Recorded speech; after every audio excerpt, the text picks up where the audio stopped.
Hola, soy el profesor René y en esta oportunidad te invito a estudiar medidas de dispersión, cuyo contenido corresponde a tercer año medio de matemática. Ahora bien, el objetivo no es simplemente aprender a calcular medidas de dispersión, sino visualizar cómo podemos emplear estas medidas a la hora de analizar datos y tomar decisiones. Antes de eso, revisemos como concepto previo la idea de medida de tendencia central. En la estadística descriptiva tenemos dos grandes tipos de indicadores, que son las medidas de tendencia central y las de dispersión. Con este problema, la idea es aproximarse un poco a la idea intuitiva de medida de tendencia central. Tenemos una pared con 5 columnas y cada una de estas columnas tiene distintas alturas porque cada una tiene una cantidad distinta de bloques. La pregunta es, ¿cuántos bloques debería tener cada una de las columnas de modo que la altura sea la misma para cada una de las columnas? Entonces, podríamos replantear el problema visualizándolo del siguiente modo. Como podrás observar, una de las maneras de redistribuir los bloques podría ser la siguiente. Por ejemplo, estos 4 bloques, del 7 al 10 más ese bloque, podrían cubrir la cuarta columna de modo que la altura llegue hasta la parte amarilla, mientras que estos dos bloques sobrantes los podríamos agregar a la tercera columna, de modo que la pared tendrá la misma altura en cada una de las columnas, una altura de 6 bloques. Pues bien, si calculas la media aritmética correspondiente a los datos que representan la cantidad de bloques para cada una de las columnas, obtendrías como resultado el 6. He ahí también entonces una interpretación de la media aritmética en un contexto aplicado, una idea intuitiva. Por si lo olvidaste, la idea formal de media aritmética es la siguiente. Esta consiste en la suma de todos los datos de la muestra dividido por n. Es decir, me da un valor representativo de los datos bajo la idea de que este es un dato que está en la parte media, en la parte central. El concepto de media aritmética o medida de tendencia central lo podemos emplear en diversos problemas. Por ejemplo, acá se presenta una situación en la que Francisca debe decidir si afiliarse a la AFP Futuro o a la AFP Contigo. Para esto cuenta con la información respecto de la rentabilidad de estas AFP en los últimos 3 semestres. Como puedes ver, la AFP Futuro en el semestre 1 tuvo una rentabilidad de 1,9 versus un 1,4 de la AFP Contigo, y así sucesivamente en el segundo y tercer semestre según las rentabilidades que la tabla indica. Probablemente tú decidirás como primera instancia calcular la media aritmética de cada una de las rentabilidades de las AFP. De este modo obtendríamos que la rentabilidad promedio de la AFP Futuro en los últimos 3 semestres, tras sumar todas las rentabilidades y dividirlo por 3, es 1,2. Por otra parte, si calculas la rentabilidad correspondiente a la AFP Contigo, la rentabilidad de los últimos 3 semestres, obtendrías que la rentabilidad también es 1,2. Es decir, tanto la AFP Futuro y Contigo tiene una rentabilidad promedio de 1,2 en los últimos 3 semestres. En consecuencia, tras realizar un análisis solamente considerando las medidas de tendencia central, llegaríamos a que la AFP Futuro y Contigo tienen una misma rentabilidad. No obstante, según los datos de la muestra, ¿podemos decir que da lo mismo afiliarse a la AFP Futuro o AFP Contigo? Ahí falta una información muy importante, que es la que nos puede proporcionar las medidas de dispersión, que es lo que vamos a estudiar ahora. Las medidas de dispersión entonces nos ofrecen un indicador que describe cuán homogéneos son los datos de la muestra, o análogamente qué tan dispersos son los datos de la muestra. Para el caso del problema de Francisca podríamos interpretar la medida de dispersión como un indicador que nos proporciona información respecto a la estabilidad de la AFP respecto a su rentabilidad. Existen distintas medidas de dispersión, cada una se utiliza según distintos criterios estadísticos. En primer lugar, definamos la medida de dispersión denominada rango. El rango corresponde a la diferencia entre el dato mayor y el dato menor de la muestra. Por ejemplo, consideremos la siguiente situación. Acá se presentan las temperaturas registradas en Santiago, las temperaturas máximas registradas en Santiago durante los últimos 5 días. Entonces, el rango sería la diferencia entre el dato mayor y el menor. En esta muestra, el dato mayor es 29 grados y el dato menor es 24 grados. En consecuencia, el rango es de 5. Esto quiere decir que la variación de temperaturas en los últimos 5 días es de 5 grados. Ahora, el rango tiene una limitación muy importante en el sentido de que solo considera 2 valores de la muestra para obtener su valor. Para suplir este defecto se introduce otra medida de dispersión, la cual considera todos los datos de la muestra, que es la desviación media. La definición de desviación media es la siguiente. Esta corresponde a la media aritmética de las diferencias absolutas entre cada uno de los datos con su media aritmética. En el fondo estamos sacando un promedio de las diferencias absolutas de cada dato respecto a su media. Esto, escrito en fórmulas de sumatoria, sería lo siguiente. La sumatoria quiere decir que nosotros vamos a sumar distintas expresiones que tienen esta forma. El absoluto de xi menos x barra, que es el promedio, donde x, y son los datos de la muestra. El i tomaría los valores desde 1 hasta n, es decir, estamos considerando todos los valores de la muestra. Todo esto, por cierto, dividido por n. Veamos un ejemplo. Nuevamente, lo de las temperaturas registradas los últimos 5 días en Santiago. Si queremos calcular la desviación media, como verás en la fórmula, requerimos de la media aritmética. Entonces, primero calculamos la media aritmética correspondiente a nuestra muestra, la cual nos arroja 26.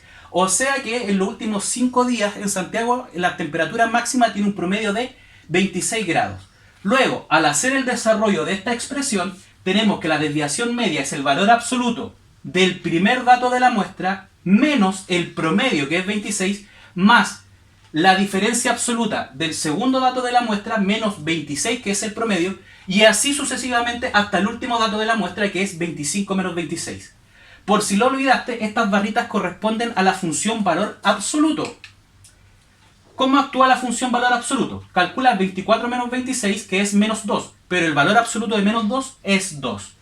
El valor absoluto de 25 menos 26 es 1, y el valor absoluto de 29 menos 26 es 3, y así sucesivamente. Finalmente, obtenemos que la desviación media es igual a 8 quintos, es decir, 1,6. Según este concepto, desviación media, podemos concluir que la variación de las temperaturas máximas los últimos 5 días de Santiago es de 1,6 grados.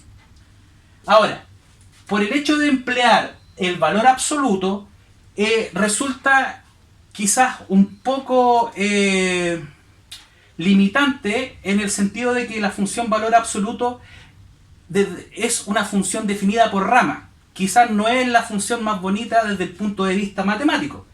Por eso se pensó en una manera alternativa para tener que sortear estas diferencias de modo que el resultado siempre fuera positivo. Para esto es que se introduce una nueva medida de dispersión denominada varianza, donde básicamente se reemplaza el valor absoluto por el cuadrado de las diferencias.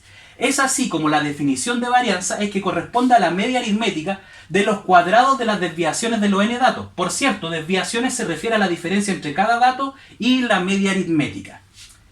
En fórmula de sumatorias tenemos entonces que la varianza es igual a la sumatoria de todos los términos de la forma xi menos x barra al cuadrado, todo esto partido por n. Veamos un ejemplo para que te quede más claro cómo se calcula la varianza. Como ya vimos anteriormente, la media aritmética de las temperaturas es 26. Luego, según esta fórmula, primeramente debemos calcular el cuadrado de la diferencia entre el primer dato y nuestra media aritmética, más el cuadrado de la diferencia entre el segundo dato y la media aritmética. Luego, más el cuadrado de la diferencia entre el tercer dato y la media aritmética. Y así sucesivamente hasta el último dato. 24 menos 26 es menos 2. Y menos 2 al cuadrado es 4. Así sucesivamente obtenemos los cuadrados de cada una de las otras diferencias. Finalmente obtenemos que la varianza es igual a 16,5. Es decir, la varianza es igual a 3,2 grados. No obstante, como nosotros elevamos al cuadrado las diferencias, tenemos que este indicador se expresa en una unidad al cuadrado respecto de las unidades de nuestros datos de la muestra. Para sobrellevar el hecho de que la varianza se presenta en unidades al cuadrado, es que se introduce una nueva medida de dispersión llamada desviación estándar, que básicamente corresponde a la raíz cuadrada de la varianza. Nosotros calculamos la varianza tal cual lo hicimos en el caso anterior y finalmente a este valor le calculamos la raíz y entonces obtendríamos la desviación estándar, cuya unidad de medida sería la misma que la de los valores o datos de nuestra muestra. Por ejemplo, en el caso de las temperaturas máximas registradas en Santiago durante los últimos 5 días. Como ya vimos, la varianza es 3,2 grados al cuadrado. En consecuencia, si queremos obtener la desviación estándar, simplemente calculamos la raíz cuadrada de este valor, que sería aproximadamente 1,78 grados. Y en este caso la unidad de medida es la misma que la unidad que se está empleando en los datos de la muestra. Según la desviación estándar, podríamos decir que la variación de temperatura promedio en Santiago es de 1,78 grados. Volvamos ahora entonces al problema de Francisca. Ella debía decidir a cuál de estas dos AFP le convenía más afiliarse. Realizando el análisis simplemente con la media aritmética, llegamos a la conclusión de que tanto la AFP Futuro y Contigo en los últimos 3 semestres tenían una rentabilidad de 1,2 puntos. En consecuencia, no resulta suficiente este indicador estadístico para decir cuál de las dos AFP es más conveniente. Luego, si introducimos también dentro del análisis una medida de dispersión, como es la desviación estándar, podríamos determinar cuál de estas dos AFP tiene rentabilidades más homogéneas, que en este caso se interpretaría como una suerte de estabilidad en las rentabilidades. Introduciendo este cálculo entonces, llegamos a que la desviación estándar de la AFP Futuro es de 1,6673, mientras que AFP Contigo es de 0,21602.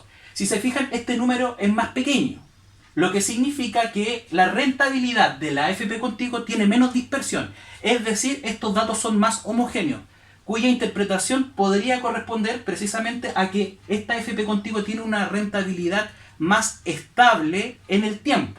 Entonces, alguien podría decir, bueno, la AFP Futuro en este caso tuvo una rentabilidad de 2,8, en ningún caso la AFP Contigo tuvo esa rentabilidad. Sin embargo, así como tuvo esa rentabilidad de 2,8, también tuvo una rentabilidad negativa de 1,1. En consecuencia, si lo que yo busco es estabilidad, entonces resulta pertinente que Francisca se decida finalmente por la AFP Contigo. Entonces, por una parte tenemos las medidas de tendencia central que nos dan un valor representativo de la muestra, un valor que tiende a estar en el centro. Y por otra parte tenemos las medidas de dispersión que nos proporcionan información respecto a la homogeneidad y dispersión de los datos. Te propongo que para que interioricen más estos conceptos realicen los ejercicios que ahora van a aparecer en la pantalla del texto de matemáticas. Con esto sería todo por hoy y te invito al próximo video. Que estés bien, cuídate.